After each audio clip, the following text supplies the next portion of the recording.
ሳዘያድሃነሙ ለአናንያ ወአዛርያ ወሚሳኤል። በስመ አብ ወወልድ ወመንፈስ ቅዱስ አሐዱ አምላክ አሜን። ሰላም አምላክ ምሳኹም ይኩን። ክቡራት ኣሕዋትና ሓትን ደቂ ተዋህዶ ከመይ ውዒልኩም? እግዚአብሔር ይመስገንና ክነመስግኖ ክሳብ ዛ ሰዓት አንደቂቃን ዘፅንሕና ሉለ ባህሪ እግዚአብሔር አምላኽና ክብርን ምስጋናን ይብፃሕ እዮም። እሺ ፍቁራተይ ኣብ ዝሓለፈ ዘፍጥረት ንባብ ክሳብ ምዕራፍ 20 ርኢናዮም ነርና። ሎማዓንቲ ደሞ ሕፅር ዝበሉ ክልተ ምዕራፍ ሒዘ መፅእ ኣለኹ 21 22 ክንሪኦም ኢና ማለት እዩ። ነዚ ቻናል ሓደሽቲ ዝኾንኩም ሰብስክራይብ ምግባር ቤተሰብ ኩኑ፣ ተኸታተልትና ዝኾንኩም ደሞ የኽብረልና እናበልና ነዚ ቪድዮ ብላይክ ጀምርዎ ናብኡ ከብለኩም። ንባብ ዘፍጥረት 21 ይስሐቅ ከም ዝተወልደ ኢሉ ዝጅምር። እግዚአብሔር ከም ዝተናገሮ ንሳራ ዘከራ፣ እግዚአብሔር እውን ከም ዝተናገሮ ገበረላ። ሳራ ጠነሰት፣ በቲ እግዚአብሔር ዝተዛረበ እዋን ከዓ ንኣብርሃም ኣብ እርግናኡ ወዲ ወለደትሉ። ኣብርሃም ድማ ነቲ ዝተወለደሉ ሳራ ንዝወለደትሉ ወዱ ይስሐቅ ኢሉ ሰመዮ። ኣብርሃም ከዓ ከምቲ እግዚአብሔር ዝኣዘዞ ንወዱ ይስሐቅ ኣብ ሻምናይ መዓልቱ ገረዞ። ይስሐቅ ክውለድ እንተሎ ኣብርሃም ወዲ 100 ዓመት ኮይኑ ነበረ። ሳራ እውን እግዚአብሔር ይስሐቅ ገበረለይ፣ ነዚ ዝሰምዐ ኩሉ እውን ምሳይ ክስሐቅ እዩ በለት። መሊሳ እውን ሳራ ቆልዓ ከም እተጥቡ ንኣብርሃም መን ነገሮ? ኣብ እርግናኡ ንኣብርሃም ወሊደሉ እየሞም በለት። እቲ ቆልዓ ከዓ ዓበየ፣ ጥብ እውን ሓደገ። በታ ይስሐቅ ጥብ ዝሓደገላ መዓልቲ ድማ ኣብርሃም ዓብዪ ድግስ ገበረ። ኣጋርን እስማኤልን ከም ዝተሰጎጉ። ሳራ ድማ እታ ግብፃዊት ኣጋር ንኣብርሃም ዝወለደትሉ ወዲ ከላግፅ እንተሎ ራእየት። ንኣብርሃም ድማ ወዲ ዛባርያ እዚኣ ምስ ይስሐቅ ወደይ ኣይወርስን እዩ እሞ ነዛ ባርያ እዚኣ ምስ ወዳ ስጉጓ በለቶ። እዚ ነገር እዚ ብዛዕባ ውዱ እስማኤል ንኣብርሃም ጭንቂ ኮኖ። እግዚአብሔር ድማ ንኣብርሃም ስለ ባርያኻን ስለ እቲ ህፃንን ኣይትጨነቕ፣ ብይስሐቅ እዩ ዘርኢ ዝስመየልካ እሞ ንኩሉ እቲ ሳራ ትብለካ ስምዓያ። ንወዲ ዛባርያ እውን ዘርእኻ ስለ ዝኾነ ህዝቢ ክገብሮ እየ በሎ። ንፅባሒቱ ከዓ ኣብርሃም አንጊሁ ተስኡ እንጀራና ሓርቢ ማይን ወሲዱ ንኣጋር ሃባ። ኣብ ማእገራ ድማ ኣሰከማ፣ ነቲ ቆልዓ ሂቡ እውን ሰደዳ። ንሳ ከዓ ከይዳ ኣብ በረኻ ቤርሳቤህ ክርተት ትብል ነበረት። እቲ ኣብ ሓርቢ ዝነበረ ማይ ምስ ተወድአ ድማ ነቲ ቆልዓ ኣብ ትሕቲ ሓንቲ ኦም ኣቐሚጣ ሓደገቶ። ሞት እዚ ቆልዓ እዚ ከይርኢ ኢላ ድማ ከደት እሞ ምውርዋር ቀስቲ ዝኣክል ሪሕቃ ኣብ መንፀሩ ተቐመጠት። ዓዊላ ድማ ትበኪ ነበረት።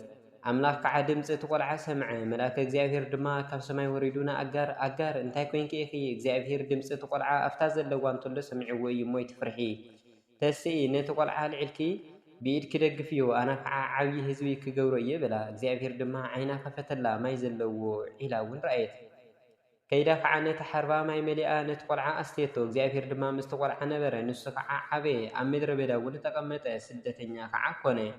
እስማኤል ኣብ ምድረ በዳ ፋራን ይቕመጥ ነበረ። እንኦ ድማ ካብ ግብፂ ሰበይቲ ኣምፀአትሉ።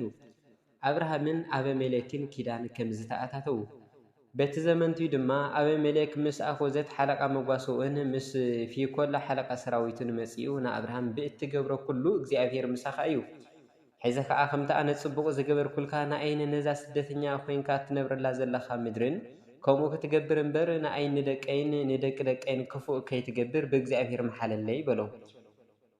ኣብርሃም ከዓ ኣነ እምሕል ኣለኹ በለ። ኣብርሃም ድማ ብዛዕባ እታ ኣገልገልቲ ኣበሜሌክ ብሓይሊ ዝሓዝዋ ዒላ ማይ ንኣበሜሌክ ወቀሶ። ኣበሜሌክ ከዓ ነዚ ነገር እዙይስ መን ከም ዝነገሮ ኣይፈለጥኩን፣ ንስኻ ድማ ኣይነገርካንን፣ ኣነ እውን ነዚ ነገር እዙይስ መን ከም ዝገበሮ ኣይፈለጥኩን፣ ንስኻ ድማ ኣይነገርካንን፣ ኣነ እውን እንትርፍ ሎሚ ኣይሰማዕኹን በለ።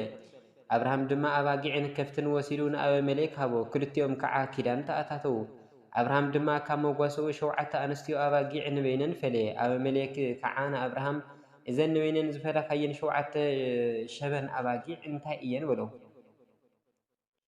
ኣብርሃም ድማ ነዛ ዒላ እዚኣ ኣነ ከም ዝኳዓትክዋ ምእንቲ ናይ ምስክር ክኾናኒ እዘን 7 ሸበን ኣባጊዕ እዚኣተን ካብ ኢደይ ንኣኻ ውሰድ በሎ። ስለዚ ክልቲኦም ኣብኣ ስለ ዝተመሓሓሉ ነታ ቦታ እቲኣ ቤርሳቤህ ኢሉ ፀዋዓ። ኣብ ቤርሳቤህ ከዓ ኪዳን ተኣታተው። ኣበሜሌክ ድማ ምስ ኣኾዘት ሓለቃ መጓስኡን ምስ ፊኮል ሓለቃ ሰራዊቱን ናብ ምድሪ ፍልስጤማውያን ተመልሰ። ኣብርሃም ከዓ ኣብ ቤርሳቤህ ተምሪ ተኸለ። ኣብኣ እውን ንስም እቲ ዘለኣለማዊ ኣምላኽ ዝኾነ እግዚአብሔር ፀውዐ። አብርሃም ኣብ ምድሪ ፍልስጤማውያን ስደተኛ ኮይኑ ነዊሕ ዘመን ተቐመጠ ይብለና። ተወሳኺ ንባብ ዘፍጥረት ምዕራፍ 22 ድማ አብርሃም ንይስሐቅ ክስውኦ ከም ዝተኣዘዘ ኢሉ ዝጅምር። ድሕሪ እዚ እግዚኣብሔር ንኣብርሃም ፈተኖ፣ አብርሃም ኢሉ እውን ፀውዖ። አብርሃም ከዓ እኒሄኩ በለ። እግዚኣብሔር ድማ ነቲ ትፈትዎ ሓደ ወድኻ ይስሐቅ ሒዝካ ናብ ምድሪ ሞርያ ከይደ፣ ኣብኣ ድማ ካብቲ ኣነ ዝነግረካ እምባታት ኣብ ሓደ መሰውኢ ጌርካ ሰውኣለ ይበሎ። ንፅባሒቱ ድማ አብርሃም አንጌቶ ሲኡ ኣድጉ ፃዕነ ክልተ ኣገልገልቱን ወዱ ይስሐቅን ከዓ ምስኡ ወሰደ። ንመስዋእቲ ዝኸውን ዕንፀይቲ ፈሊፁ ናብቲ እግዚኣብሔር ዝበሎ ቦታ ኸደ። ኣብ ሳልሰይቲ መዓልቲ አብርሃም አንቃዕሪሮ ጠመቶሞ ነታ ቦታ ብርሑቕ ረኣያ። አብርሃም ድማ ነቶም ኣገልገልቱ ነዚ ኣድጊ ሒዝኩም ኣብዚ ፅንሑ፣ ኣነን እዚ ወደይን ናፍቲ ክንከይድ ኢና፣ ሰጊድና ከዓ ናባኻትኩም ክንምለስ ኢና በሎም። አብርሃም ድማ ነቲ ንመስዋእቲ ዝኸውን ዕንፀይቲ ኣልዒሉ ንወዱ ይስሐቅ ኣሸከሞ፣ ንሱ እውን ሓውን ካራን ብኢዱ ሓዘ። ክልቲኦም ድማ ብሓደ ኸዱ። ይስሐቅ ነብኡ አብርሃም ኣቦይ ኢሉ ፀውዖ። አብርሃም ድማ እኒሆ ወደይ በሎ።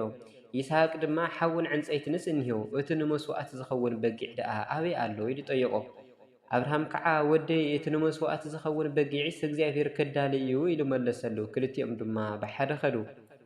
አብርሃምን ወዱን ድማ ናፍታ እግዚኣብሔር ንአብርሃም ዝሓበረሉ ቦታ በፅሑ።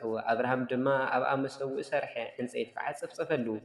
ንወዱ ይስሐቅ ኣሲሩ ድማ ኣብቲ መሰውኢ ኣብ ልዕሊ እቲ ዕንፀይቲ ኣጋደሞ። አብርሃም ድማ ኢዱ ዘርጊሑ ንወዱ ክስውእ ካራ ኣልዓለ። መልአክ እግዚኣብሔር ከዓ ካብ ሰማይ አብርሃም አብርሃም እናበለ ፀውዖ። አብርሃም እውን እኒሄኩ በለ። ንሱ ድማ ንወድኻ ነዚ ሓደ ወድኻ እኳ ካብዚአና ሓሰኻሉ ንእግዚኣብሔር ከም እትፈርሕ ሕዚ ፈሊጥ ኣለኹ እሞ ኢድካ ኣብ ልዕሊ እዚ መንእሰይ ከይትዘርግሕ ጉድኣት እውን ከይተብፅሐሉ በሎ። አብርሃም ድማ ግልፅ እንተበለ እንሆ ኣብ ድሕሪኡ ቀርኑ ብሃረግ ዝተተሓዘ በጊዕ ረአየ። ከይዱ ድማ ነቲ በጊዕ ወሲዱ ክንዲ ወዱ ይስሐቅ ንዝቃፀል መስዋእቲ ሰውኦ። አብርሃም ከዓ ነቲ ቦታ እቲ እግዚኣብሔር ከዳሉ እዩ ኢሉ ሰመዮ። ክሳዕ ሎሚ ኣብቲ እምባ እግዚኣብሔር ከዳሉ እዩ ይበሃል። መልአክ እግዚአብሔር ድማ ንኻልኣይ ግዜ ካብ ሰማይ ንአብርሃም ፀውዖ። ብርእሰይ እምሕል ኣለኹ ይብል እግዚአብሔር። ነዚ ነገር እዙይ ስለ ዝገበርካ ንወድኻ ነቲ ሓደ ወድኻ እኳ ስለዘይከልእኻኒ ፈፂመ ክባረኸካ እየ። ንዘርእኻ ድማ ከም ከዋኽብቲ ሰማይን ከምቲ ኣብ ገምገም ባሕሪ ዘሎ ሕፃን ከብዝሖ እየ። ዘርእኻ ድማ ኣፍ ደገ ጸላእቶም ክወርሱ እዮም። ቃለይ ስለ ሰማዕኻ ድማ ኣሕዛብ ኩላ ምድሪ ብዘርእኻ ክባረኹ እዮም በሎ። አብርሃም ከዓ ናብቶም ኣገልገልቱ ተመለሰ። ሓዊሮም ድማ ናብ ቤርሳቤህ ኸዱ። አብርሃም ከዓ ኣብ ቤርሳቤህ ተቐመጠ። ደቂ ናኮር ብድሕሪ ዙ ንአብርሃም እንሆ ሚልካ ንናኮር ሓውካ ደቂ ወሊዳትሉ ኢሎም ነገርዎ። ንሳቶም ከዓ ዑፅ እቲ በኽሩ፣ ቡዝ ሓው ቆሙኤል ኣቦ ኣራም፣ ኮዛት ሓዞ ፊልዳስ የድላፍ ባቱኤል እዮም። ባቱኤል ንርብቃ ወለደ። ስለዚ ሚልካ ንናኮር ሓው አብርሃም 8 ደቂ ወለደትሉ። ሬሕማ ዝስማ ዕቅብቱ ድማ ጥባሕ፣ ገኣም፣ ታሓስ፣ ሞክሳ ዝበሃሉ ደቂ ወለደትሉ ይብለና። ዘፍጥረት ንባብ ምዕራፍ 23 ይቀጽል። ወስብሐት ለእግዚአብሔር ልዑል ወለወላዲቱ ድንግል ወለመስቀሉ ክቡር አሜን።